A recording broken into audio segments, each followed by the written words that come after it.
9th standard chemistry 6th chapter non മെറ്റൽസിലെ 5ാമത്തെ video ആണിത്. ഇന്ന് നമ്മൾ പഠിക്കാൻ പോകുന്നത് നൈട്രജൻ എന്ന നോൺ മെറ്റലിനെ കുറിച്ചാണ്. അപ്പോൾ നമ്മൾ കഴിഞ്ഞ ക്ലാസ്സുകളിൽ ഹൈഡ്രജനും ഓക്സിജനും പഠിച്ചു. 3ാമത്തെ നോൺ മെറ്റലാണ് നൈട്രജൻ. ഹൈഡ്രജനും ഓക്സിജനും പഠിച്ചതുപോലെ തന്നെ ഷോർട്ടായിട്ട് നമുക്ക് നൈട്രജനും പഠിക്കാം. ആദ്യം ഒന്ന് നൈട്രജനെ കുറിച്ച് വിശദമായിട്ട് നോക്കാം.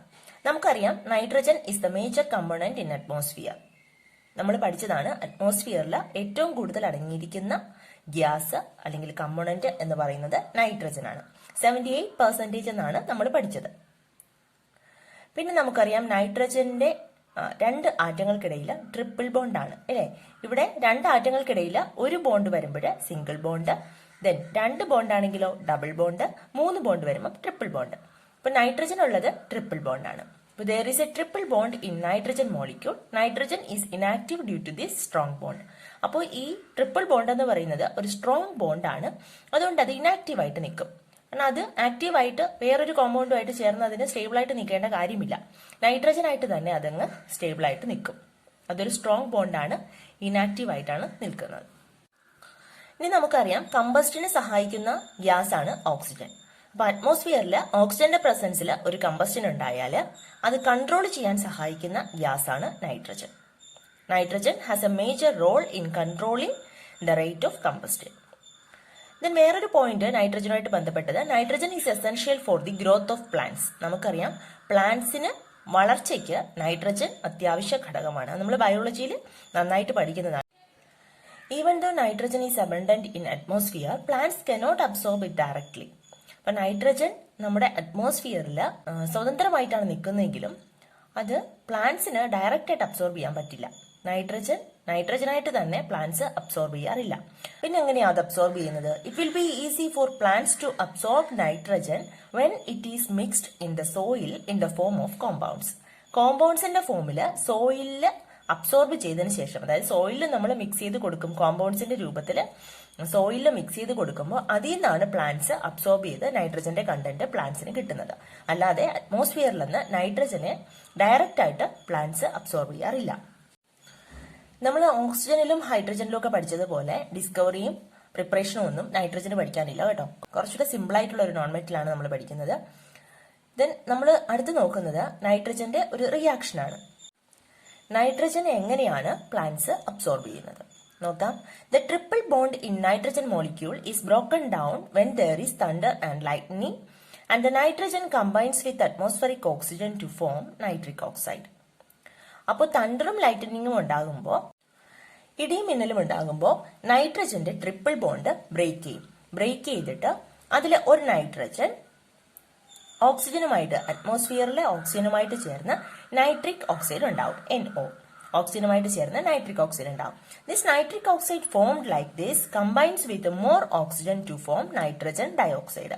എന്നിട്ട് ഈ കിട്ടുന്ന നൈട്രിക് ഓക്സൈഡ് അടുത്ത് വേറൊരു ഓക്സിജനുമായിട്ട് കമ്പൈൻ ചെയ്ത് നൈട്രജൻ ഡയോക്സൈഡ് ഉണ്ടാവും, NO2. നൈട്രജൻ ഡയോക്സൈഡ് ഉണ്ടാവും. അപ്പോൾ balance the equation for this chemical reaction after completing it. അപ്പൊ ഇതിന്റെ കെമിക്കൽ റിയാക്ഷൻ എഴുതാൻ പറഞ്ഞിട്ടുണ്ട്. നൈട്രിക് ഓക്സൈഡും ഓക്സിജനും കൂടെ റിയാക്ട് ചെയ്യുമ്പോൾ എന്താ കിട്ടുന്നത്? Nitrogen dioxide, NO2.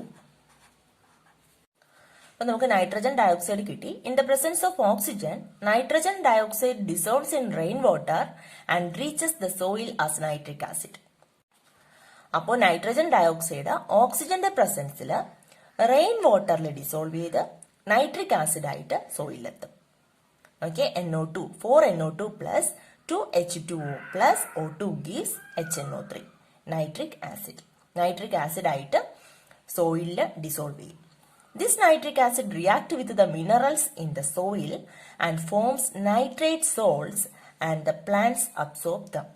ഈ നൈട്രിക് ആസിഡ് സോയിലിലെ മിനറൽസുമായിട്ട് റിയാക്ട് ചെയ്ത് നൈട്രേറ്റ് സോൾട്സ് ഉണ്ടാകും, അതിന്റെ സോൾട്ടുകൾ ഉണ്ടായിട്ട് അതാണ് പ്ലാന്റ്സ് അബ്സോർബ് ചെയ്യുന്നത്. അപ്പൊ നൈട്രജന്റെ കണ്ടന്റ് പ്ലാന്റ്സിന് കിട്ടുകയും ചെയ്യും. Therefore, thunder and lightning are blessings for plants. അതുകൊണ്ടാണ് ഈ ഇടിയും മിന്നലും പ്ലാന്റ്സിന് ഒരു അനുഗ്രഹമാണെന്ന് പറയുന്നത്. Plants get only small amount of nitrogen in this way. പക്ഷെ വളരെ ചെറിയ എമൗണ്ട് നൈട്രജൻ മാത്രമേ ഈ വഴി പ്ലാന്റ്സിന് കിട്ടുകയുള്ളൂ. One of the ways of getting greater amount of elements required for the growth of plants is through the decaying of plants and animals. പ്ലാന്റ്സും അനിമൽസും ഒക്കെ അഴുകി മണ്ണിൽ ചേരുമ്പോൾ അതിൽ നിന്ന് നൈട്രജൻ കിട്ടുന്നത് മറ്റതിനേക്കാളും കൂടുതലെന്നാണ് പറഞ്ഞിരിക്കുന്നത്, ആ വഴി കിട്ടുന്ന nitrogen. Then can you list out which other means are there? Use of organic fertilizers. Organic fertilizers ഉപയോഗിക്കുന്നത് വഴി നൈട്രജൻ അധികമായിട്ട് കിട്ടും. നമ്മുടെ ജൈവ വളങ്ങൾ ഉപയോഗിക്കുന്നത് വഴി ധാരാളം നൈട്രജൻ കിട്ടും. Then bye decomposition, then through nitrogen fixation. Nitrogen fixation എന്ന് പറഞ്ഞാൽ ഇവിടെ നിങ്ങൾക്ക് എക്സ്ട്രാ റീഡിങ്ങിന് കൊടുത്തിട്ടുണ്ട് എന്താന്ന് നോക്കി. Rhizobium bacteria in the Roots of leguminous plants absorb atmospheric nitrogen and converts it into compounds. ഇപ്പൊ നിങ്ങൾ ബയോളജി പഠിക്കുന്നതാണ്. റൈസോബിയം ബാക്ടീരിയ എന്ന് പറയുന്ന ഒരു ബാക്ടീരിയ ഉണ്ട് പ്ലാന്റ്സിന്റെ റൂട്ട്സിൽ. അത് അറ്റ്മോസ്ഫറിക് നൈട്രജനെ അബ്സോർബ് ചെയ്യും. അബ്സോർബ് ചെയ്തിട്ട് it convert it into compounds. അപ്പൊ ഈ മെത്തേഡുകൾ ഉപയോഗിച്ച് ധാരാളം നൈട്രജൻ പ്ലാന്റ്സിന് കിട്ടുന്നതിന് സാധിക്കും. List out of the advantages and limitations of organic fertilizers. അപ്പൊ നമ്മൾ പറഞ്ഞു ഓർഗാനിക് ഫെർട്ടിലൈസേഴ്സ് ഉപയോഗിക്കുന്നത് വഴി ധാരാളം നൈട്രജൻ പ്ലാന്റ്സിന് കിട്ടുമെന്ന്. പക്ഷെ അതിനും അഡ്വാൻറ്റേജസും ലിമിറ്റേഷൻസും ഉണ്ട്. എന്താ നോക്കാം. അതിന് അഡ്വാൻറ്റേജസ് ആണ് ഈ രണ്ടെണ്ണം കൊടുത്തിരിക്കുന്നത്. ഇക്കോ ഫ്രണ്ട്ലി ആണ്. നമുക്കറിയാം ഓർഗാനിക് ഫെർട്ടിലൈസേഴ്സ് എന്ന് പറഞ്ഞാൽ ജൈവ വളമാണ്. അപ്പോൾ അത് ഇക്കോ ഫ്രണ്ട്ലി ആണ്, പരിസ്ഥിതിക്ക് യാതൊരു ദോഷവും ഇല്ല. Then keeps the originality of the food. Then keeps the originality of the soil. സോയിലിന്റെ ഒറിജിനാലിറ്റി, സോയിലിന്റെ നമ്മുടെ മണ്ണിന്റെ സ്വാഭാവികത നിലനിർത്തുന്നതിന് ഓർഗാനിക് ഫെർട്ടിലൈസേഴ്സ് നല്ലതാണ്. നമ്മൾ കെമിക്കലായിട്ടുള്ള ഒന്നും തന്നെ അതിൽ ഉപയോഗിക്കുന്നില്ല. ദെൻ അതിന്റെ ലിമിറ്റേഷൻ എന്ന് പറയുന്നത് ബയോഡിഗ്രഡേഷൻ നീഡ്സ് ടൈം. അപ്പൊ അത് വിഘടിക്കാൻ വേണ്ടിയിട്ട് ധാരാളം സമയം എടുക്കും. So it cannot easy to absorb by plants in time. അപ്പൊ നമ്മൾ വിചാരിക്കുന്ന സമയത്ത് അത് അബ്സോർബ് ചെയ്ത് പ്ലാന്റ്സിന് ധാരാളം വളത്തിന്റെ പ്രയോജനം കിട്ടണമെന്നില്ല. അതിന് ധാരാളം സമയമെടുക്കും ഈ ബയോഡിഗ്രഡേഷൻ നടക്കാൻ വേണ്ടിയിട്ട്. Then the presence of micro organism is necessary. അപ്പോൾ അതിന് മൈക്രോ ഓർഗാനിസത്തിന്റെ സഹായം അത്യാവശ്യമാണ്. അപ്പോൾ ഇത് രണ്ടും ഒരു ലിമിറ്റേഷൻ ആയിട്ട് പറയുന്നുണ്ട് ഓർഗാനിക് ഫെർട്ടിലൈസേഴ്സിന്.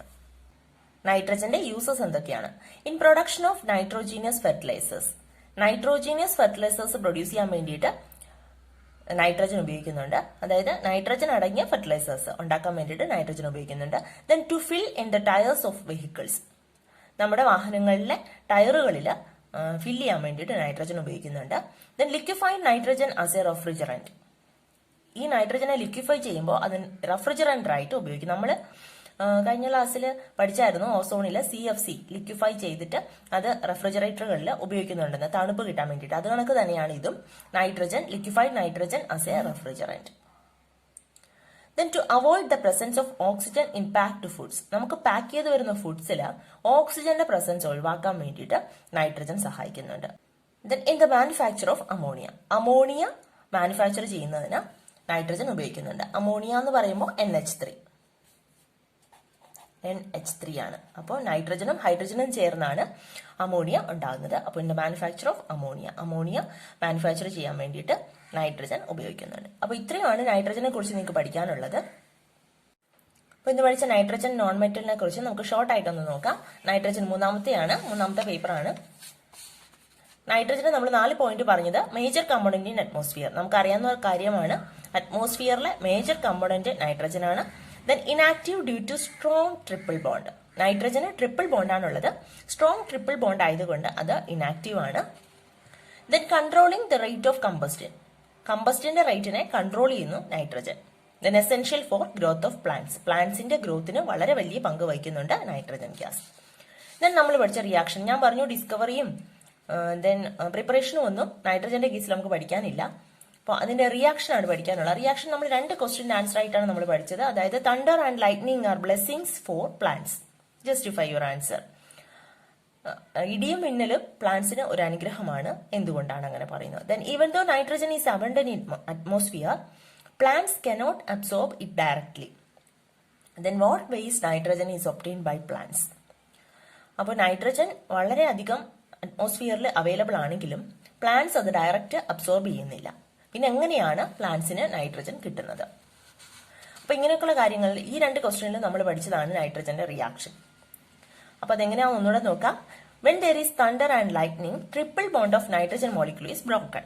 അപ്പൊ ഇടിയും മിന്നലും ഉണ്ടാകുന്ന സമയത്ത് അറ്റ്മോസ്ഫിയറിലെ നൈട്രജൻ ട്രിപ്പിൾ ബോണ്ട് ആണല്ലോ, നൈട്രജന്റെ ട്രിപ്പിൾ ബോണ്ട് ബ്രേക്ക് ചെയ്ത് ഒരു നൈട്രജനും അറ്റ്മോസ്ഫിയറിൽ ഒരു ഓക്സിജനും കൂടെ ചേർന്ന് നൈട്രിക് ഓക്സൈഡ് ഉണ്ടാവും. എന്നും ഓയും കൂടെ ചേർന്ന് NO, അതിന് പറയുന്നത് nitric oxide. Then this nitric oxide react with oxygen in the atmosphere gives nitrogen dioxide. അപ്പോൾ ഈ നൈട്രിക് ഓക്സൈഡും പിന്നെ ഒരു ഓക്സിജനും കൂടെ റിയാക്ട് ചെയ്ത് എന്ത് കിട്ടും? Nitrogen dioxide NO2. ഇനി ഈ നൈട്രജൻ ഡയോക്സൈഡ് റെയിൻ വാട്ടറിലും ഓക്സിജന്റെ പ്രസൻസിൽ റെയിൻ വാട്ടറിൽ ഡിസോൾവ് ചെയ്ത് നമുക്ക് എന്താ കിട്ടുന്നത്? Nitric acid. നൈട്രിക് ആസിഡ് ആയിട്ട് മാറും. ഈ നൈട്രിക് ആസിഡ് സോയിലിലെ മിനറൽസുമായിട്ട് റിയാക്ട് ചെയ്ത് നൈട്രേറ്റ് സോൾട്സ് ഓഫ് നൈട്രേറ്റ് ഉണ്ടാകും. ഈ സോൾട്സ് ഓഫ് നൈട്രേറ്റ് ആണ് പ്ലാന്റ് അബ്സോർബ് ചെയ്യുന്നത്. Then plant absorb nitrate salts. ഇത്രയും ഒന്ന് ഓർത്തിരുന്നാൽ മതി. ഇത്രയും സ്റ്റെപ്പാണ് ഇവിടെ നടക്കുന്നത്. അങ്ങനെ പ്ലാന്റ്സിന് നൈട്രജൻ കിട്ടും. ദെൻ നൈട്രജന്റെ യൂസസ് നമ്മൾ പഠിച്ചതാണ്. Introduction of nitrogenous fertilizers to fill in the tyres of vehicles, liquefied nitrogen as a refrigerant to avoid the presence of oxygen in packed food, then in the manufacture of ammonia, NH3. ഞാൻ പറഞ്ഞതുകൊണ്ടാണ് സ്പീഡിൽ പോകുന്നത്. നമ്മൾ വിശദമായിട്ട് പഠിച്ചതാണ്. Then ഒരു കാര്യം പഠിച്ചു, advantages and limitations of organic fertilizers. നമ്മൾ പറഞ്ഞു ഓർഗാനിക് ഫെർട്ടിലൈസേഴ്സിന്റെ കാര്യം പറഞ്ഞു. നൈട്രജൻ ധാരാളമായിട്ട് പ്ലാന്റ്സിന് കിട്ടാൻ വേണ്ടിയിട്ട് ഓർഗാനിക് ഫെർട്ടിലൈസേഴ്സ് ഉപയോഗിക്കുന്നുണ്ട്. പക്ഷെ അതിന്റെ അഡ്വാൻറ്റേജസും ഉണ്ട്, ലിമിറ്റേഷനും ഉണ്ട്. അഡ്വാൻറ്റേജസ് എന്ന് പറയുന്നത് ഇക്കോ ഫ്രണ്ട്ലി ആണ്. Then keep originality of the soil. സോയിലിന്റെ ഒറിജിനാലിറ്റി അത് നിലനിർത്തുന്നുണ്ട്. പക്ഷെ അതിന് ലിമിറ്റേഷൻ ഉണ്ട്. Biodegradation needs time. അപ്പൊ നമ്മൾ ഓർഗാനിക് ഫെർട്ടിലൈസേഴ്സ് ഉപയോഗിക്കുമ്പോൾ അത് വിഘടിച്ച് മണ്ണിൽ അബ്സോർബ് ചെയ്ത് പ്ലാന്റ് പിന്നെ അബ്സോർബ് ചെയ്യാൻ വേണ്ടിയിട്ട് കുറച്ച് സമയം എടുക്കും. So it cannot easy to absorb plants in time. അപ്പൊ അതിന് പ്ലാന്റ്സിന് അതിന്റെ ടൈമിൽ നമ്മൾ വിചാരിക്കുന്ന ടൈമിൽ അത് അബ്സോർബ് ചെയ്യണമെന്നില്ല. അപ്പൊ അത് മനസ്സിലാക്കി അതിന്റെ ടൈമിൽ ചെയ്യാറുണ്ട്. പക്ഷെ എന്നാലും അതൊരു ലിമിറ്റേഷൻ ആയിട്ട് പറയപ്പെടുന്നു. Then presence of micro organism is necessary. അപ്പൊ സൂക്ഷ്മ ജീവികൾ വേണമല്ലോ ഇത് വിഘടിക്കാനൊക്കെ. അപ്പോൾ presence of micro organism is necessary. അപ്പൊ ഇത് രണ്ടും ലിമിറ്റേഷൻ ആയിട്ടാണ് പറയുന്നത്. അപ്പൊ ഇത്രയാണ് നൈട്രജനെ കുറിച്ച് നമുക്ക് പഠിക്കാനുള്ളത്. വളരെ കുറച്ച് കാര്യങ്ങളേ ഉള്ളൂ, എളുപ്പമാണ് പഠിക്കാൻ. അടുത്ത് നമുക്ക് പഠിക്കാനുള്ളത് ഒരു നോൺ മെറ്റലൂടെ ഉണ്ട്, ക്ലോറിൻ. അപ്പൊ അത് നെക്സ്റ്റ് ക്ലാസ്സിൽ പഠിക്കാം. അപ്പൊ അടുത്ത ക്ലാസ്സിൽ കാണാം. താങ്ക്